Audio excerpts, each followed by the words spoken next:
So this video is going to start out with a question. I want you to think for a minute about people who are famous for map making. Can you think of any map makers? I want you to pause and come up with one, maybe two names if you can.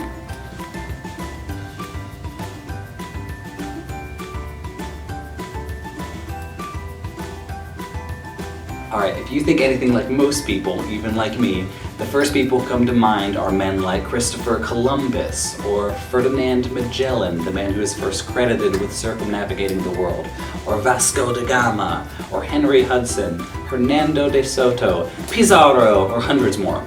Now what do all these men have in common? Sure, they're all courageous men and they did some cool things, but they're also all really old. Alright, at least from our vantage point they are.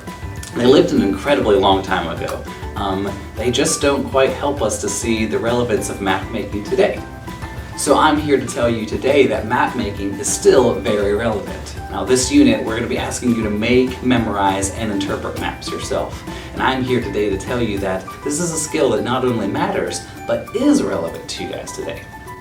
You can and will be a map maker and interpreter now and when you grow up. Every job on the planet incorporates some kind of maps. According to dictionary.com, a map is a diagram that represents an area of land or sea showing physical features, cities, roads, etc. But to me, a map or a diagram far surpasses just the idea of mapping land itself. Now, last year, Ms. Moffo's father had heart surgery, and while the human heart and heart surgeries have progressed a lot in the last couple of years, and even decades, her father had to see a heart specialist, because while they have traditional maps of the hearts that doctors know, Ms. Moffo's father's heart is actually wired backwards compared to most hearts. So even though we have maps and diagrams of the heart, doctors still have to be prepared to think outside of the box.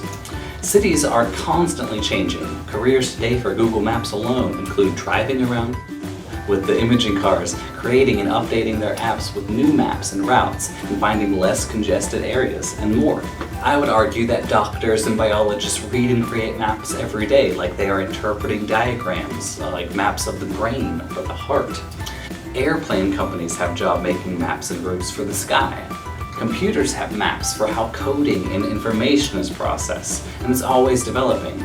Space itself and NASA are creating and exploring maps of the stars and galaxies and more. While map making and map interpreting is challenging and difficult, we're going to begin to explore the endeavor of this relevant and world-changing skill. Now, it's a skill that you are capable of developing and mastering yourself. And you might have originally thought that it was just an outdated, irrelevant thing because you've got a GPS on your phone that could take you wherever you want to go. Know that map making is relevant and it matters, and you can and will be a map maker, especially in this class.